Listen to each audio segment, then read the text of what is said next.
السلام عليكم ورحمة الله وبركاته. الحمد لله نحمده ونستعينه ونستغفره ونؤمن به ونتوكل عليه ونعوذ بالله من شرور أنفسنا ومن سيئات أعمالنا. من يهده الله فلا مضل له ومن يضلل فلا هادي له ونشهد أن لا إله إلا الله وحده لا شريك له ونشهد أن محمدا عبده ورسوله صلى الله تعالى عليه وعلى آله وأصحابه وبارك وسلم تسليما كثيرا أما بعد فأعوذ بالله من الشيطان الرجيم. بسم الله الرحمن الرحيم. ومن يطع الله والرسول فأولئك مع الذين أنعم الله عليهم من النبيين والصديقين والشهداء والصالحين وحسن أولئك رفيقا. صدق الله مولانا العظيم. وقال النبي صلى الله عليه وسلم قال الله تبارك وتعالى وجبت علي محبتي على المتحابين فيه وعلى المتجالسين فيه وعلى المتزاورين فيه وعلى المتبادلين فيه أو كما قال النبي عليه الصلاة والسلام. صلاة محمد صلى الله عليه وسلم. اللهم صل على محمد وعلى آل محمد كما صليت على إبراهيم وعلى آل إبراهيم إنك حميد مجيد. اللهم بارك على محمد وعلى آل محمد كما باركت على إبراهيم وعلى آل إبراهيم إنك حميد مجيد. الحمد لله رب العالمين. মহান প্রভুর দরবারে অন্তরন্তস্থল থেকে শুকর আদায় করছে দিনে আজকে আসরের নামাজের পরে জামিয়া রহিমিয়া ইসলামিয়া রহিম মেটাল মাদ্রাসার খতমে কুরআনে কারীম এবং খতমে বুখারী শরীফ উপলক্ষে ছাত্রদের তাকলি জানেন এই মহতী জলসায় আসার বসার উপস্থিত হওয়ার তৌফিক দিয়েছেন। আলহামদুলিল্লাহ। লাকাল হামদু ওয়া লাকাস শুকরু ইয়া রাব।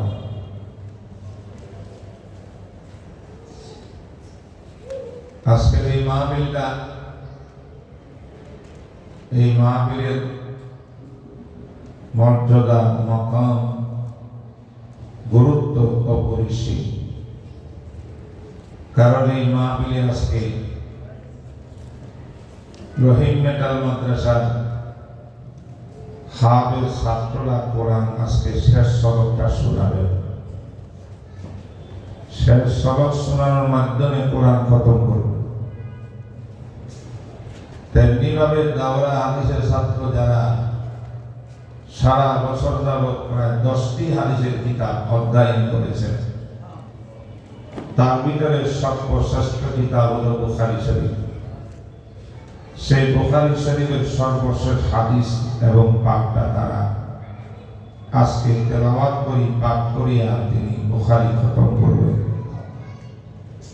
কোরআন খতম, বুখারী খতমের পরে আজকে যে দোয়া হবে সবচেয়ে বেশি আল্লাহর কাছে কবুল হবার দোয়ার মাহফিল আজকে এটা। এই জন্য মাহফিলটা বড় গুরুত্বপূর্ণ। এটা কোনো আম সাধারণ ওয়াজ মাহফিল না। তো আমি আসল বয়ান তো মাগরিবের পরে শুরু হবে। আমাদের শেখে যাত্রাবাড়ি মহিউসুল্লাহ হযরত মাওলানা আল্লামা মাহমুদুল হাসান হাফিজাহুল্লাহ তিনি তার গুরুত্বপূর্ণ বয়ান পেশ করবেন ইনশাআল্লাহ। আমি এখন ভূমিকা স্বরূপ দিয়ে একটি কথা আপনাদের খেদমতে পেশ করতে চাই। আল্লাহ পাক আমাকে আপনাদের সবাইকে আমল নিয়তে শোনা এবং বলার তৌফিক দান করেন। আমিন বলেন। এক নম্বর, আজকের মাহফিলের সবচেয়ে বড় গুরুত্বপূর্ণ বিষয় হল কোরআন খতম। কোরআন মানে কোরআন হেফজ খতম। কোরআনের কিছু হক আছে আমাদের উপরে। হক তো বুঝেন নাকি? হক মানে কি? পাওনা। কার পাওয়া? কোরআনের পাওয়া। কোরআন নবীর উম্মত মানব জাতির উপরে, মুমিন মুমিনার উপরে পায়, সেটা তার পাওনা। দিতে হবে, না দিলে কোরআন আমার বিরুদ্ধে দাঁড়াবে। আমরা কি জানি কোরআনের হক কি কি কি পাওনা কোরআনের? আমরা সেটা দিচ্ছি কিনা? কথা বুঝেন না মনে হয়? এই আলোচনাটা খুব কম হয়।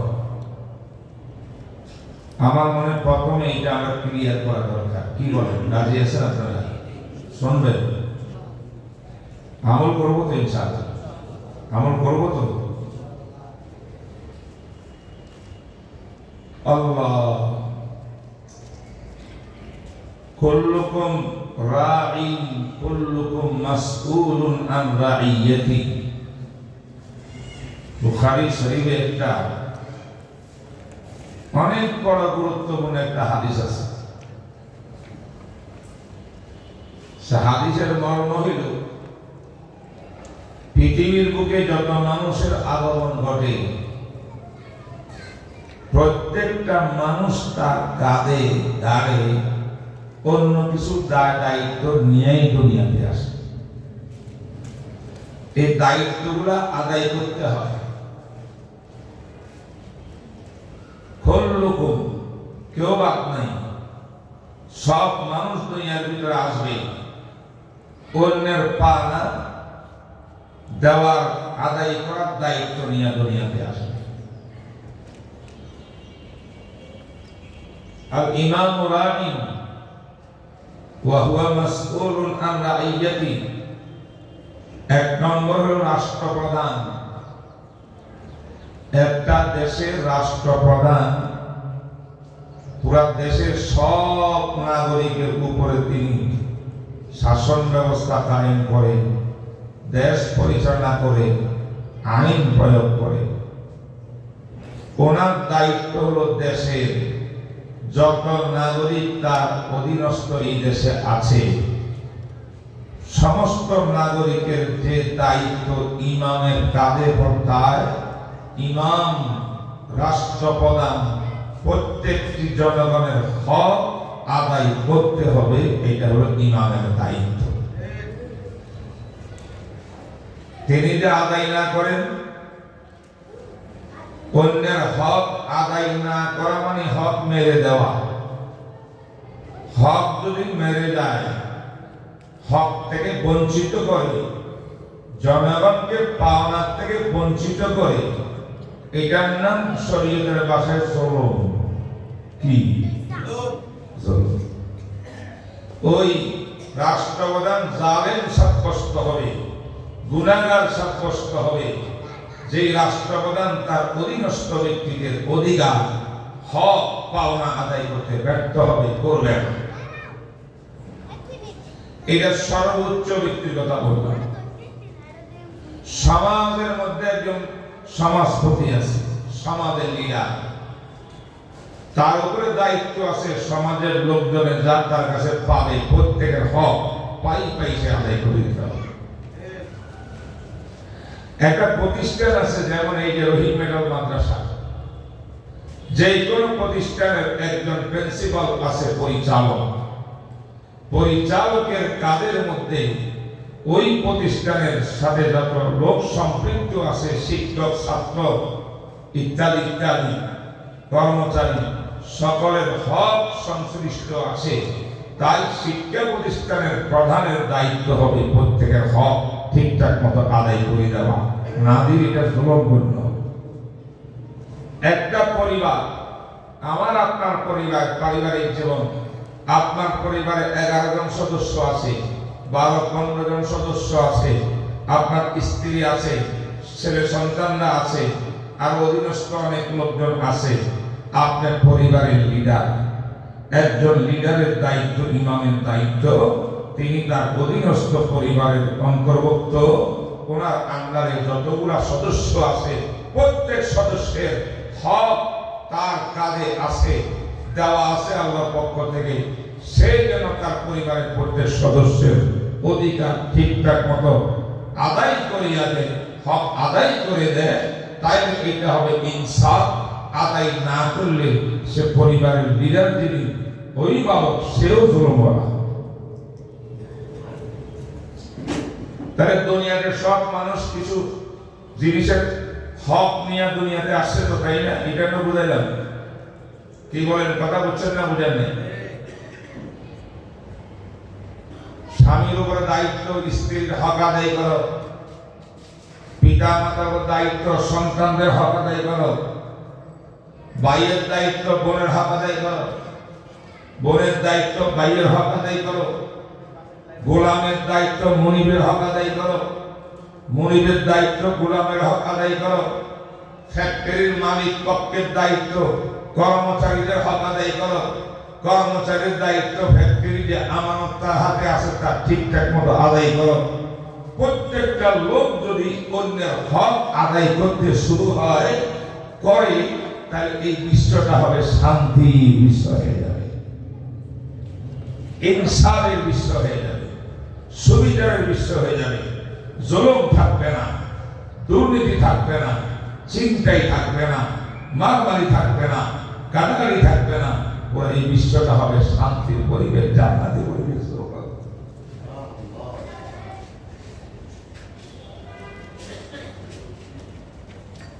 তেমনি ভাবে আমরা দুনিয়াতে আসার পরে লা ইলাহা ইল্লাল্লাহ মুহাম্মাদুর রাসূলুল্লাহ কালেমা পড়ে যখন মুসলমান হয়েছি, তখন থেকে কোরআনে কারীম আমাদের কাছে কিছু জিনিস পায়। কোরআনের হক পায় কার কাছে? মুমিনার কাছে পায়। আমি যে মুমিন দাবি করি, নারী মুমিনা, আমি মুমিন, আমি মুসলিম, নারী মুসলিমা, প্রত্যেক মুসলিম মুসলিমা মুমিন মুমিনার উপরে দায়িত্ব, কর্তব্য বর্তায়। কোরআনে কারীমের হকগুলো যথার্থভাবে আদায় করো। যদি না করো, এই কোরআন তোমার ভিতরে জুলুম করার ব্যাপারে আল্লাহর কাছে নালিশ করবে। বলেন তো, কোরআনের 1 নম্বর পায় নাকি? কোরআন আমাদের কাছে কি পায়? আমার দিকে কি আপনাদের খেয়াল আছে? আমার দিকে মনোযোগ আছে? কথাগুলো শুনতেছেন? কোরআন কি পায়? এক নম্বরে কোরআন পায় আমার কাছে, আপনার কাছে। কোরআন যে আল্লাহর কালাম এবং এটা অকাট্যভাবে প্রমাণিত। কোরআনের ফার্স্ট থেকে লাস্ট পর্যন্ত কোথাও কোনো ভুল নাই, নকতায় ভুল নাই, জের জবরে ভুল নাই।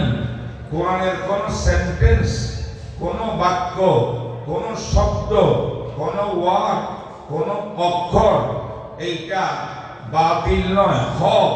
কোরআন আল্লাহর কালাম, বিশ্ব মানবতার হেদায়েত কল্যাণের জন্য আল্লাহ নাযিল করেছেন। কোরআন মুসলমানের জান, কোরআন মুসলমানের প্রাণ। কোরআন মেনেই চলতে হবে, এই আকীদা বিশ্বাস করা, এটা এক নম্বর কোরআনের হক। কথা বুঝাতে পারিনি? বুঝছেন? এটার নাম হলো ঈমান। আগে কোরআনকে, কোরআনের উপর ঈমান আনতে হবে। কোরআন জিনিসটা কি, আপনি কি ঈমান আনবেন? কোরআন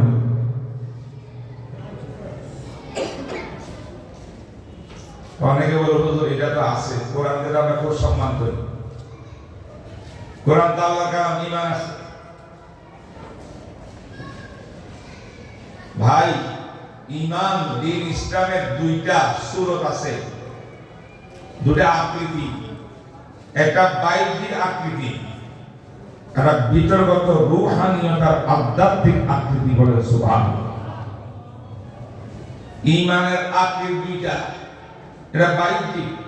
তো তুমি কি মনে মুসলমান? হও। প্রমাণ কি?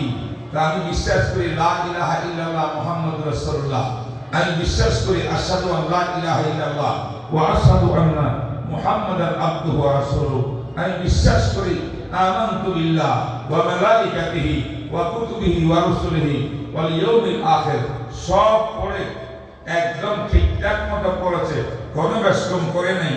আমি বিশ্বাস করি আল্লাহকে, আমি বিশ্বাস করি ফেরেশতাকে, বিশ্বাস করি নবী রাসূলগণকে, বিশ্বাস করি পরকালকে, বিশ্বাস করি আসমানি কিতাবকে, বিশ্বাস করি তাকদীরের ভাগ্য তালিকাকে। সব আমি মনে মনে বিশ্বাস করি। এই যে আমি এতক্ষণ যা বললাম, আপনার ফতোয়া অনুযায়ী আমি মুমিন, আমি সব স্বীকার করতেছি, এই জন্য আমি মুমিন।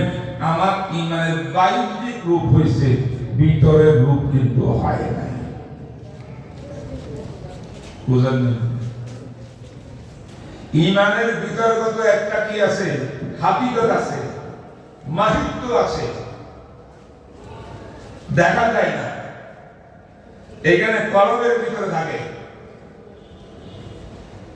কথা বুঝতে পারছেন? লা ইলাহা ইল্লাল্লাহ বলা, এটা হলো ঈমানের বাহ্যিক রূপ। আর কলব থেকে আল্লাহ ছাড়া মাবুদ নাই, আল্লাহ ছাড়া হুকুমদাতা নাই, আল্লাহ ছাড়া বিধানদাতা নাই। আমার জীবন, আমার মরণ, ইন্না সালাতি ওয়া নুসুকি ওয়া মাহইয়ায়া ওয়া মামাতি লিল্লাহি রাব্বিল আলামিন। আমি আল্লাহর বিধানের সামনে কারো বিধান মানতে রাজি না। আমি কারো বিধানের সামনে মাথা নত করতে পারি না। আমার মরণ হবে আল্লাহর বিধানের উপরে, জীবন হবে আল্লাহর বিধানের উপরে।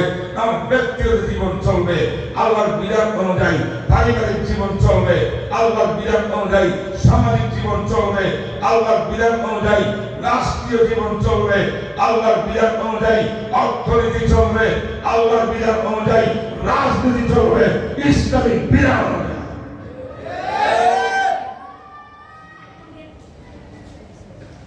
এটার নাম আমানতু বিল্লাহ।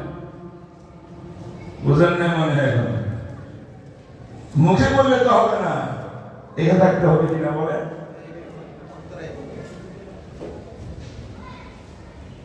আল্লাহ। তেমনি ভাবে কোরআন, আল কোরআন ও কালামুল্লাহ, কোরআন হলো আল্লাহর কালাম।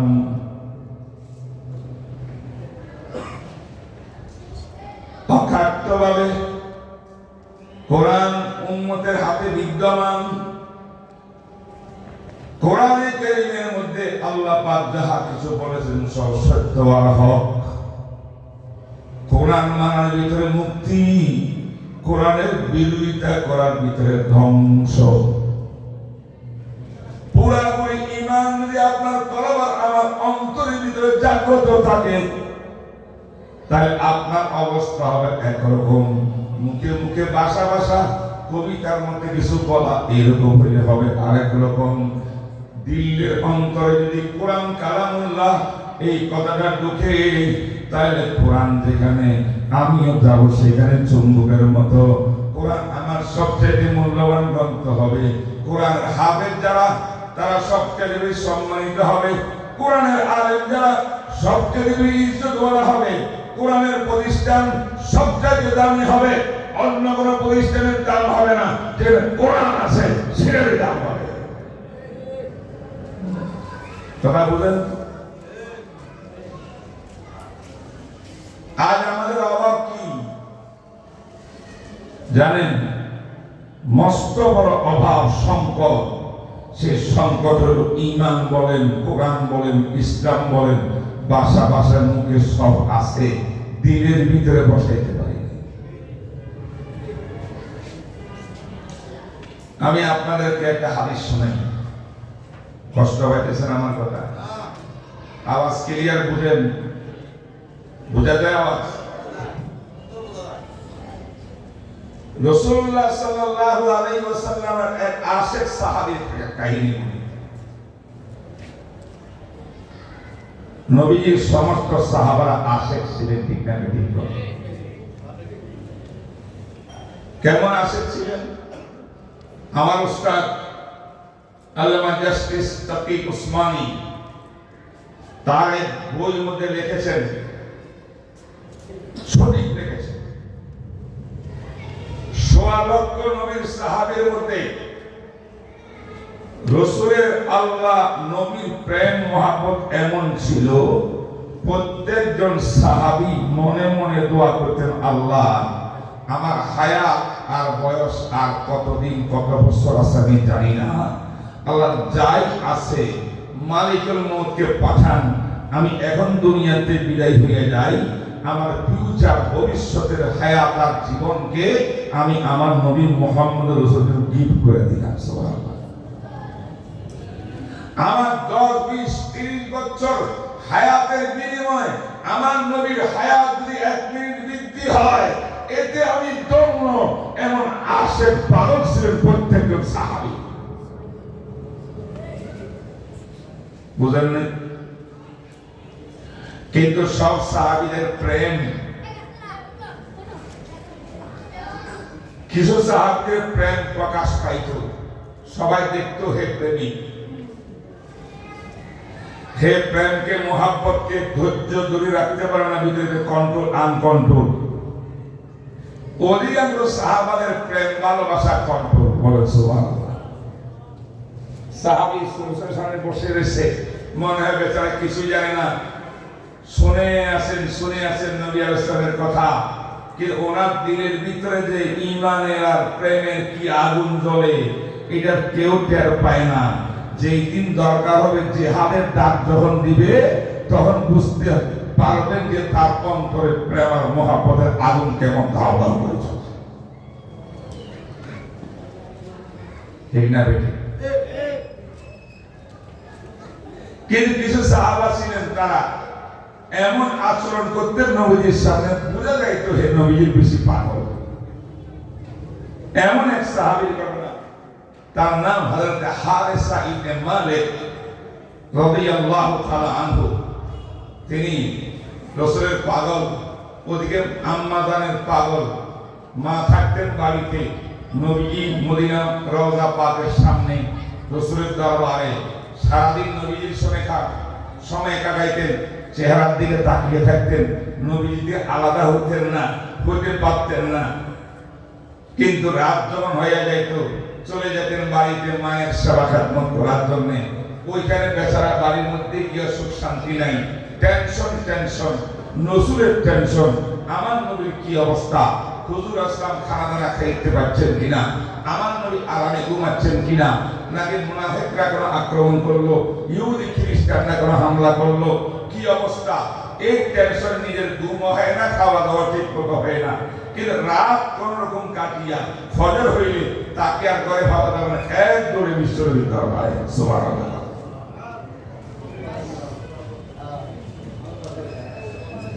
নবীজির দরবারে আসতেছেন। ওইদিকে একদিন আল্লাহ নবী মুহাম্মদ রাসূলুল্লাহ সাল্লাল্লাহু আলাইহি ওয়াসাল্লাম ফজরের নামাজের পরে মামুলাত কোরআন তেলাওয়াত ইত্যাদি ছাড়িয়া আল্লাহ নবী মদিনার মধ্যে বের হয়েছেন গরিব রাস্তা রাস্তায় হাঁটার জন্য, যাকে পাইবেন দিনের দাওয়াত দিবেন। আল্লাহ নবী বের হয়েছেন গাস্ত করার জন্য। ওইদিকে ওই সাহাবী বাড়ির থেকে আসতেছে, পথের মধ্যে দেখা হয়ে গেছে। আমার নবী তো জানেন সে আমার পাক্কা আসে, এমন এস্টোয়ার প্রেম, সে প্রেমকে সে কন্ট্রোল করতে পারে না। নবীজি জিজ্ঞাসা করে, ইয়া হারেসা কাইফা আসবাহতা, ও হারেসা তুমি সকাল কেমন করলা, ফজর কেমন করলা, অর্থাৎ রাতে তোমার কি অবস্থা গেছে, এখন সকালে তোমার কি অবস্থা। অবস্থা মানে কি? তোমার ঈমানের কি হালত আমাকে একটু বুঝাও, তোমার আমলের কি হালত আমাকে একটু বুঝাও, আখলাক চরিত্রের কি হালত আমাকে একটু বুঝাও। এতদিন পর্যন্ত আমার দরবারে আসা যাওয়া করো, আমার সাহাবী হয়েছ, ঈমানের স্পিড কি পরিমাণ বৃদ্ধি হয়েছে, আমলের ভিতরে কেমন তোমার মজা আসতেছে কি আসতেছে না, আর আখলাক চরিত্র কেমন হয়েছে, তোমার একটা ক্লাস নিতে চাই, তোমার কি অবস্থা। কাইফা আসবা, তার অর্থ হলো এই। হারেসা বলেন, ইয়া রাসূলুল্লাহ আসবাতু মুমিনান হাক্কা। কি বলে? ইয়া রাসূলুল্লাহ আমি পাকাপোক্ত ঈমানদার হইয়া সকাল করেছি হুজুর। আমার ঈমানের মধ্যে কোনো ত্রুটি বিচ্যুতি নাই, আমার ঈমানের পরে স্পিড বড় মজবুত, বড় পাকা, আমার আমলে এরকম পাকা, সবকিছু ঠিকঠাক আছে হুজুর, কোন দিক দিয়ে কোনো প্রবলেম নাই, কোনো সমস্যা নাই, আমি পরিপূর্ণ একজন ঈমানদার। বুঝেন না? জনাবে রাসূলুল্লাহ সাল্লাল্লাহু আলাইহি ওয়াসাল্লাম এই সাহাবীর মুখে যখন শুনলেন আমি পাকাপোক্ত ঈমানদার, আল্লাহর নবী বলে, হারেসা মাযা তাকুল, কি বলতেছে এগুলো, কি কথা এটা? নবীর সামনে সাহাবী এমন করে কথা বলে নাকি? কি বললা এটা? লিকুল্লি শাইইন হাকিকাতুন ওয়া মা হাকিকাতু ঈমানিকা। হারেসা শোনো রে শোনো, প্রত্যেক শরীয়তের বিধানের একটা বাহ্যিক রূপ আছে, আপনার বিধানগত হাকিকত আছে, রূহানিয়ত আছে। আমি জানতে চাই তুমি যে পাক্কা ঈমানদারের দাবি করলা, তোমার ঈমানের বাহ্যিক সুরতটা ঢুকছে নাকি ভিতরের কলবের অবস্থা ঠিক আছে? প্রত্যেক জিনিসের একটা হাকিকত আছে। আমি জানতে চাই রে হারেসা, তোমার ঈমানের হাকিকতটা কেমন? বুঝলেন? আবার চান কি জানতে চান? আপনার ঈমানের হাকিকত জানতে চান? এই হাদিস থেকে সবক নিন। হারেসা বুঝতে পেরেছেন আমি বহুত বড় দাবি করে ফেলছি নবীর সামনে। কি ভাই, ওস্তাদের সামনে ছাত্র যত যোগ্য হোক না কেন বলে, হুজুর আপনি বড় যোগ্য মানুষ, বলে কথা বল না কেন? তার নবী আলাইহিস সালামের প্রশ্নের উত্তরে সাহাবী এত বড় কথা কেমনে বলল যে আসবাতু মুমিনান হাক্কা? বহুত বড় কথা না এটা। এই যে রাসূল বলছেন তোমার মধ্যে কেমন ঈমান আছে আমি এখন দেখব। একটা ঈমানের বাহ্যিক রূপ আছে, একটা বিতর্গত হাকিকত রূহানিয়ত আছে। তুমি বলো তোমার ঈমানের হাকিকত তোমার মধ্যে আছে কিনা আমাকে জানাও। এবার সাহাবী রাসূল হারেসা একটু মনে হয় হাদিসে নাই, আমার ধারণা হাদিসের মানে এই সিয়াক সওয়াকটা হাদিসের ভাষ্য অনুযায়ী বলছি, হয়তো একটু লজ্জা বোধ করছেন যে আমি তো বহুত বড় দাবি করি বলছি। এবার সাহাবী ইয়া রাসূলুল্লাহ আমার কয়েকটা আমলের কথা আপনাকে জানাই, তিনটা আমলের কথা জানাবো, আর তিনটা আমার ঈমানের অবস্থার কথা জানাবো। এরপরে যদি আমি সত্যিকার পাক্কা ঈমানদার হই, ওকে আপনি ওকে দিয়ে দিবেন, আর যদি আমার ঈমানের ত্রুটি থাকে আপনি আমাকে সংশোধন করে দিবেন। সুবহানাল্লাহ। কয়টা কথা বলি? 6টা কথা। তিনটা আমল, আর তিনটা হালা। শোনেন ভাইরা, শোনেন, আল্লাহু আকবার। এগুলা বোঝার দরকার আছে। এগুলা কিভাবে আসবে? আল্লাহ ওয়ালাদের সংস্পর্শ করা দরকার। আল্লাহ ওয়ালাদের দরবারে দিয়া ওনাদের দিক নির্দেশনা অনুযায়ী আপনি জীবন না চালাইলে এগুলা কলবে এমনি এমনি আসবে না। ঠিক না? ঠিক কর। সাহাবী ভাইয়া, রাসূলুল্লাহ, লিযালিকাল ঈমান আযাবাত নাফসি আনিদ দুনিয়া। হুজুর, আমার ঈমানের অবস্থা হইল এরকম, যেদিন থেকে ঈমান আমি পাকাপোক্ত দিলের মধ্যে ঢুকাইছি, সেই দিন থেকে দুনিয়ার লোভ লালসা আমার মধ্যে নাই। আমি দুনিয়ার শব্দ বললেও আমার কাছে মজা লাগে না।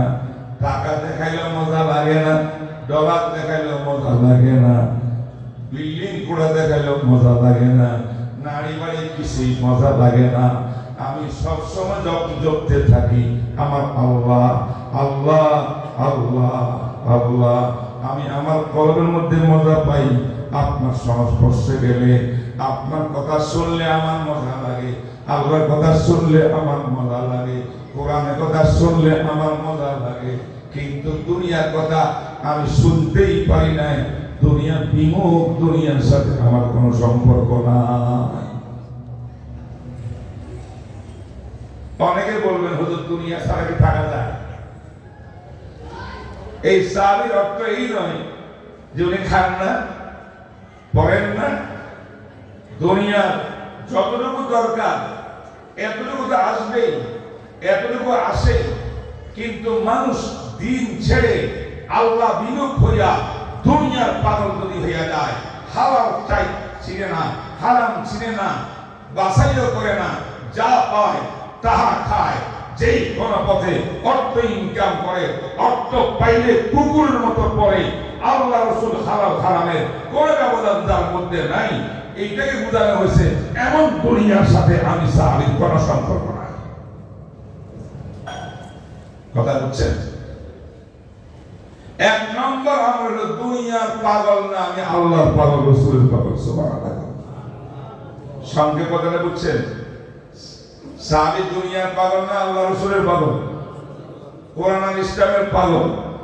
এইটা হলো হাকিকত, ঈমানের হাকিকত, মাহাত্ম্য আসার এক নম্বর দলিল, এক নম্বর প্রমাণ হবে।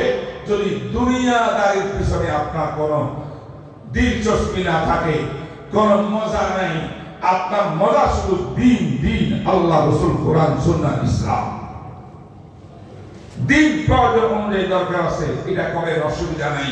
বাকি দিন পিছনে থাকবে, আল্লাহ বিধান আমার সামনে থাকবে, ইসলামের কথা আমার সামনে থাকবে, মুসলমানিয়ত আমার টার্গেট থাকবে। দুই নম্বর আমল বলবেন, শুধু ঈমানের হাকিকত আর স্পিড পাওয়ার জন্য আমি আসহারতুল লায়ালি, রাতে খুব বেশি ঘুমাই না, হালকা কয়েক ঘন্টা ঘুমাই। সারা রাত আমি জিকিরে বসি, কোরআন তেলাওয়াতে বসি, তাহাজ্জুদের নামাজ পড়ি, একা একা নির্জনে। আল্লাহকে ডাকতে মজা লাগে, কোরআন পড়তে মজা লাগে, তাহাজ্জুদ পড়তে মজা লাগে। আল্লাহু আকবার। হুজুর, এইভাবে আমার রাত কেটে যায়, 2-1 ঘন্টা একটু ঘুমাই। বলে সুবহানাল্লাহ। দুই আমল হইল। 3 নাম্বার, ওয়ালিযালিকা আযমাতু নাহারি। আর আমার অবস্থা হলো ডেইলি আমি রোজা রাখি, ইয়া রাসূলুল্লাহ। রোজা আমার বাদ যায় না, মাসে 2-1 দিন বাদ গেলে গেল, প্রায় আমি রোজা। কারণ আমার আল্লাহ বলেন, কুতিবা আলাইকুমুস সিয়াম কামা কুতিবা আলাল লাযিনা মিন ক্বাবলিকুম লাআল্লাকুম তাত্তাকুন। রোজা দ্বারায় মানুষের কলবের ভিতরে আল্লাহর ভয় পয়দা হয়, তাকওয়া পয়দা হয়।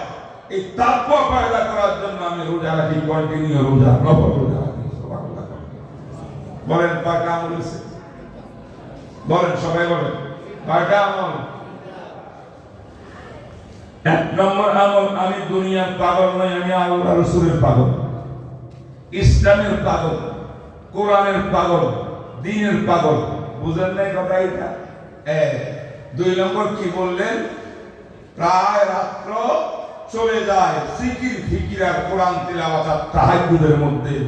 রাত্রে ইচ্ছা মতো ঘুমাবে, নাক ডেকে ডেকে ফজরের নামাজও পাবে না। এই অবস্থা আমার নয়। আমি রাত্রে ঘুমাইতেই পারি না। আমার নির্জনে রাত্রে, শেষ রাত্রে বিশেষ করি আতমুল হাকিমিন রব্বুল আলামিনকে ডাকতে, জিকির করতে আমার সবচেয়ে বেশি মজা লাগে। अल्लाह अल्लाह क्या मजा मुर्शिद के मैखाने में है, अल्लाह अल्लाह क्या मजा मुर्शिद की मैखाने में है। दोनों आलम की हकीकत एक पैमाने में है। अल्लाह अल्लाह इनसे शीरीन इस्तेनाम शेर शक्कर में कुनत जानम तमाम। अल्लाह अल्लाह बोलना, अल्लाह अल्लाह अल्लाह अल्लाह। আল্লাহর নাম নিতে ভালো লাগে না লাগে না? বোঝা গেল ঈমান কাজ করতেছে, ঠিক না ঠিক করে।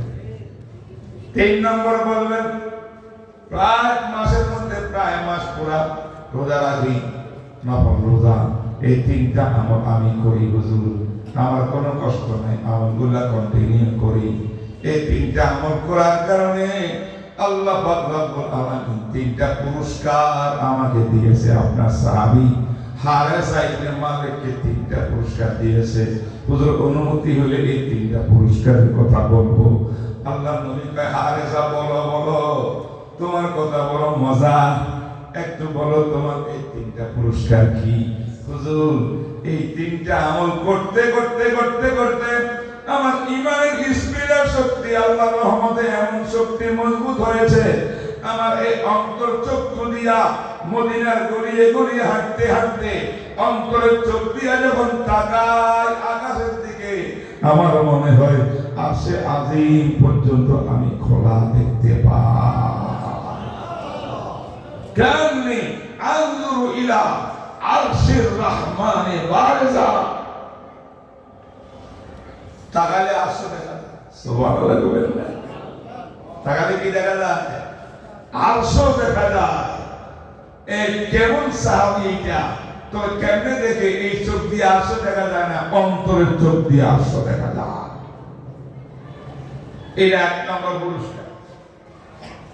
2 নম্বর কারণে আনজুরু ইলা আহলিল জান্নাতি ইয়াতাযাওয়ারুন। আমি মদিনার গলিতে হাঁটি, অন্তর চোখ দিয়ে তাকাইলে আমি স্পষ্ট দেখতে পাই জান্নাতি মানুষদেরকে, বেহেশতে দেখতে পাই। বেহেশতবাসী এক দল আরেক দলের সঙ্গে মুআনাকা মুসাফা কুলাকুলি করতেছে, খুশি আনন্দ করতেছে, গপ্পজারি। এইটা আমি মদিনার মধ্যে দাঁড়াইয়া দাঁড়াইয়া আমি জান্নাতি লোক দেখতে পাই। সুবহানাল্লাহ। 2 নম্বর পুরস্কার। 3 নম্বর পুরস্কার আমি আনজুরু ইলা আহলিন নারি ইয়াতাযাবুন। আমি অন্তর চোখ দিয়া তাকাইলে জাহান্নামে দেখতে পাই। জাহান্নামে জাহান্নামীরা কঠিন আযাব তাদের উপরে চলছে। আযাব গজবের শাস্তি সহ্য করতে না পারিয়া চিৎকার মারে। জাহান্নামীদের চিৎকার আসি আমার কানের মধ্যে আসিয়া পড়ে। আমার ভাইরা, এই 3টা পুরস্কারের কথা বললেন আর 3টা আমলের কথা বললেন। আল্লাহ নবী সাহাবী সব কথা শুনলেন। এবার আমার নবী কি করে জানেন? ইয়া হারেসা, ইয়া হারেসা লাকাত আরাফতা, লাকাত আরাফতা, লাকাত আরাফতা। হে আমার সাহাবী হারেসা, তুমি আল্লাহর মারিফত অর্জন করে ফেলেছ। তুমি আল্লাহর মারিফত পেয়ে গেছো। তোমার ঈমানের স্পিরিটে তুমি মারিফত অর্জন করেছো। 3 বার তারপর ফালজাম ফালজাম ফালজাম। ঈমানের এই স্পিরিটকে মজবুত করে ধরে রাখো। এই ইমানের স্পিরিট যদি তুমি রাখতে পারো, এই ইমান দিয়ে তুমি বিশ্ব জাহানকে বিজয় করতে পারবা। বন্ধুরা, আমি বলতেছিলাম কোরআনের কয় হক? 5 হক। 1 নম্বর, কোরআনকে বিশ্বাস করতে হবে, কোরআন প্রতি পাক্কা ঈমান রাখতে হবে। এটা আল্লাহর কালাম, এটা বিশুদ্ধ, নিখুঁত, কোনো প্রকারের ভুল ভ্রান্তি নাই। এই কোরআন কিয়ামত পর্যন্ত মানব জাতির মুক্তির সনদ। এই কোরআন মুসলমানের জান, কোরআন মুসলমানের প্রাণ। কোরআনের প্রত্যেকটা বিধান মানা মুসলমানের ফরজ। ঠিক না বেরিত? 2 নম্বর, কোরআনের হক হইল কোরআনে কারীমকে বিশুদ্ধভাবে পড়তে পারতে হবে, তেলাওয়াত শিখতে হবে। প্রত্যেকটি মুসলমান, নারী হোক আর পুরুষ হোক, যে কোরআন ওস্তাদের কাছে ওস্তাদ ধরিয়া বিশুদ্ধভাবে কোরআনের তেলাওয়াত শিখতে পারে। সুবহানাল্লাহ। এটা কোরআনে পায়, কোরআনের হক আমার কাছে পায়। আমি কোরআন পড়তে জানি না হুজুর, এই জানি না বললে হবে না, মৃত্যু পর্যন্ত জানার চেষ্টা করতে হবে। ইমামের কাছে বসতে হবে, আলেমের কাছে বসতে হবে, মুয়াজ্জিন সাহেবের কাছে বসতে হবে আধা ঘন্টার জন্য। হুজুর আমি তো কোরআন শিখি নাই, কোরআন জানি না, আমাকে কয়েকটা সূরা মস্ত করে দেন, আমাকে পড়াই দেন। এইভাবে থাকতে হবে কোরআনের সঙ্গে লাগিয়া মৃত্যু পর্যন্ত। এটা কোরআনের হক, কোরআন আমার কাছে পায়। আপনি ডাক্তার হইতে পারেন, ইঞ্জিনিয়ার হইতে পারেন, বৈজ্ঞানিক হইতে পারেন, ডাবল পিএইচডি নিতে পারেন, বড় বড় সব শিখতে পারেন। আল্লাহর কালাম আপনি শিখতে পারেন না, এই ওজর আল্লাহর কাছে কোনদিন কবুল হবে না। ঠিক কিনা? কোরআন শেখা লাগবে কিনা? হাত তুলি বলেন, শিখবেন কিনা? ইনশাআল্লাহ সবাই দৈনিক আধা ঘন্টা টাইম দিবেন, কোরআন শিক্ষা হয়ে যাবে ইনশাআল্লাহ। পুরা না পাইলে দরকার নেই, কমাস কম 2-4 পারা পড়ে ফেলবেন। 4টা সূরা তো বিশুদ্ধ করে পড়া, এটা আমাদের ফরজ। নামাজ পড়বেন কেমনে? এই হলো 2।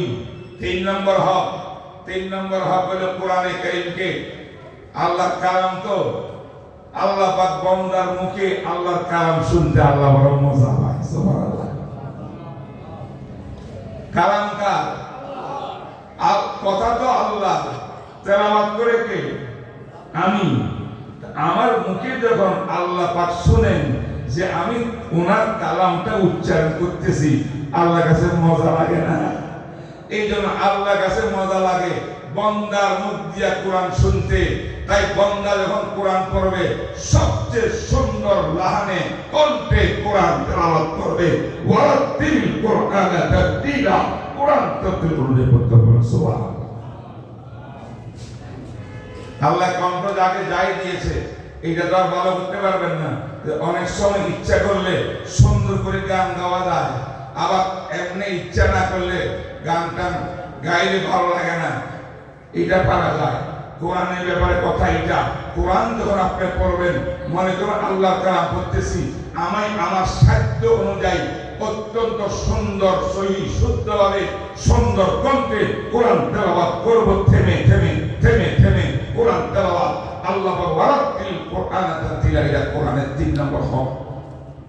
কয় নম্বর হক? 3 নম্বর। কয় নম্বর? 3 নম্বর। নম্বর 4, কোরআনের ভাষা কিছু বুঝাও দরকার মুসলমানের। প্রত্যেক মুসলমানের কোরআন বুঝতে হবে। এটা মনে করিয়েন না সওয়াব পাওয়ার জন্য কোরআন বুঝার দরকার নেই, কোরআন না বুঝলেও তেলাওয়াত করে সওয়াব হবে। ঠিক না বেটি? তাই বলে কি কোরআন বুঝবেন না? আল্লাহ কোরআন কার জন্য নাযিল করছে? আলেমদের জন্য, হুজুরদের জন্য, সবার জন্য কোরআন নাযিল করেছে। কোরআনের বুঝ, অর্থ বুঝা 2 প্রকার।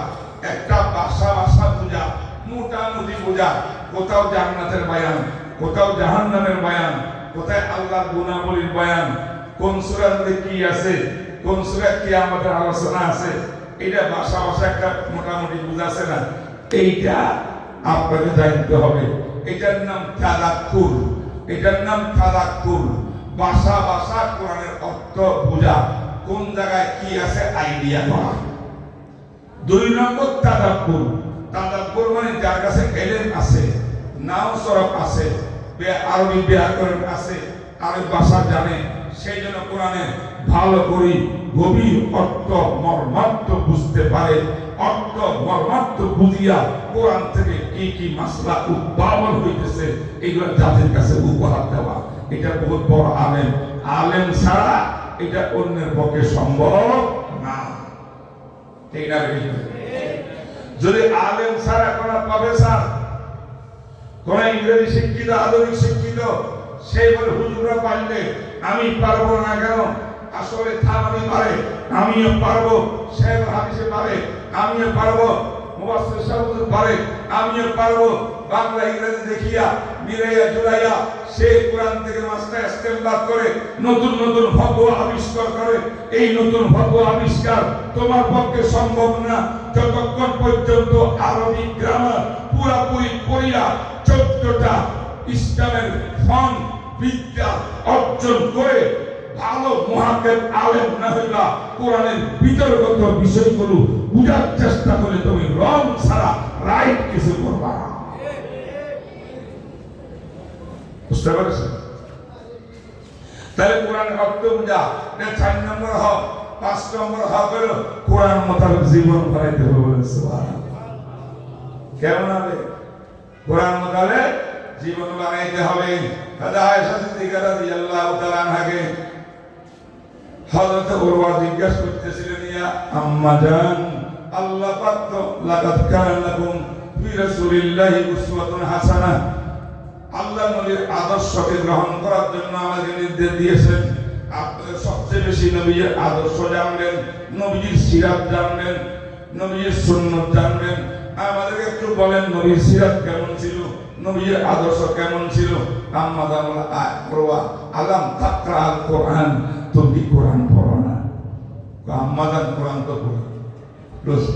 আম্মা জান কার খুলুকুহু আল কোরআন, রাসূলের জীবন ছিল হুবহু কোরআন। আমাদের বুজুর্গ কারি তৈয়ব সাহেব রাহমাতুল্লাহ আলাইহি দারুল দেওবন্দের বহু দিনের প্রিন্সিপাল আল্লামা কাসেম নানতুবি রাহমাতুল্লাহ আলাইহি নাতি কারি তৈয়ব সাহেব রাহমাতুল্লাহ আলাইহি হাকিমুল উম্মত আশরাফ আলী থানভী রাহমাতুল্লাহ আলাইহি আজম খলিফা, তিনি বলেন, আমি যে বলি তোমরা হয়তো প্রথমে বলবা আমি কি একটা আজগবি কথা বললাম, আমার কথা রাইট। আমার দৃষ্টিতে কোরআন আল্লাহ পাক 2টা নাযিল করেছে। একটা কোরআন হইল এই যেটা আমাদের হাতে আছে, এই কোরআন, এটা থিওরিক্যাল কোরআন। আরেকটা কোরআন হলো প্র্যাকটিক্যাল কোরআন। বিশ্ব নবী প্র্যাকটিক্যাল কোরআন 30 পারা, এই কোরআন হলো থিওরিক্যাল কোরআন। সুবহানাল্লাহ।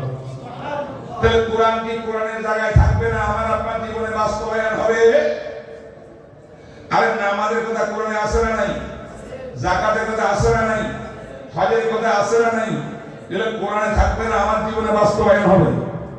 আমার জীবনে যদি এগুলো বাস্তবায়ন হবে, কোরআনে বলে আহাল্লাল্লাহুল বাইআ ওয়া হারামা রিবা, রিবার কারবার, সুদের কারবার হারাম, বিজনেস এটা শরীয়ত সম্মত।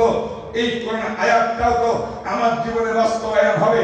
তাই আমি হাজি, আমি গাজী, প্রথম কাতারে আমি নামাজ পড়ি, তাকবীরের সাথে নামাজ পড়ি, প্রত্যেক বছর হজ করি, যাই করি না কেন, যতক্ষণ পর্যন্ত সুদ থেকে তওবা করে আমার জীবনকে মুক্ত না করব, কোরআন আমার আমলে আসে না। ঠিক না বেটি? হালাল ইনকাম করা ফরজ, হারাম থেকে বাঁচা ওয়াজিব। ঠিক না বেটি? কোন জেনা, ব্যভিচার, অত্যাচার, অশ্লীলতা, অন্যায়, অপরাধ সমাজের যাহা কিছু করতেছে আমাদের সমাজে, রাতের অন্ধকারে মানুষ হত্যা, কারণ ছাড়া মেইন রোডের সবার সামনে মানুষ হত্যা, খুনিরা খুন করি পালিয়ে যায়, কেউ তার খোঁজখবর রাখে না। এমন কত মায়ের বুক খালি হয়েছে, কত শহীদের রক্ত গিয়েছে। এই জমিনে কোন অপরাধ একটা বন্ধ হয়নি, দিন দিন বাড়তেছে।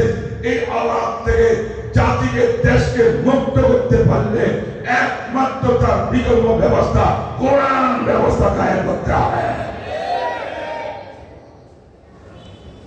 কোরআন আমার জান, কোরআন প্রতি আমল করতে হবে। কোরআন আমল করতে চলেন সবাই মিলে এই দেশের ভিতরে আর কোন সংশোধনের দরকার নাই। এটা সবচেয়ে বড় সংশোধন। ঠিক না ঠিক? মুহতারাম হাজিরিন, কোরআনের কয়টা হক বললাম? 1 নম্বরে ঈমান আকীদা রাখা কোরআনের প্রতি, 2 নম্বরে বিশুদ্ধ করে কোরআন তেলাওয়াত করা, 3 নম্বরে হলো কোরআন সুন্দর করে তাফসীরের সঙ্গে পড়া, 4 নম্বরে হলো কোরআনের অর্থ বোঝা সাহিত্য অনুযায়ী। কিন্তু স্মরণ রাখতে হবে কোরআন অর্থ বোঝা এটা সওয়াব পাবে, তেলাওয়াতের সওয়াবের জন্য অর্থ বোঝার কন্ডিশন না, শর্ত না। এটা এমনি তেলাওয়াত করতে পারা 10 দিন পাবে। এটা অতিরিক্ত কোরআন বুঝতে আমাদের হবে। 5 নম্বর হলো কোরআনের উপর আমল করতে হবে, আমার জীবন বানাইতে হবে।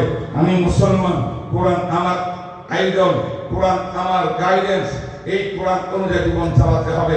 আমার সমাজ, আমার রাষ্ট্র, আমার রাজনীতি, আমার বিজনেস, আমার সমাজ, আমার পরিবার, আমার ব্যক্তি, সব ক্ষেত্রে কোরআনকে আমার জীবনে বাস্তবায়ন করতে হবে।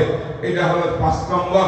6 নম্বর হইল কোরআন পড়িয়া জানিয়া এই কোরআনের দাওয়াত তাবলীগ সমাজে প্রচার করতে হবে। বলেন সুবহানাল্লাহ। কি ভাই, আপনি আলেম, আপনি কবরে চলে গেলে হবে না। একজন আলেম হইলে কমপক্ষে 1000 আলেম তার দ্বারা বলতে হবে। এটা বলেন। আপনি একজন হাফেজের কোরআন, সে 1000 মানুষকে হাফেজ বানাবে, 1000-এ 1 লক্ষ হাফেজ বানাবে। এই জন্য আল্লাহ পাকের কোরআনের এমন মর্যাদা, আমাদের বাংলাদেশের হাফেজ ছাত্ররা এমন সুনাম অর্জন করতেছে বিশ্বের বুকে। আলহামদুলিল্লাহ, সুম্মা আলহামদুলিল্লাহ। পুরা অল ওয়ার্ল্ডের মধ্যে প্রতিযোগিতায় আমাদের ছাত্ররা হাফেজে কোরআন না 1 নম্বর 2 নম্বর হয়ে পুরস্কার নিয়ে আসে। ঠিক না ঠিক বলেন?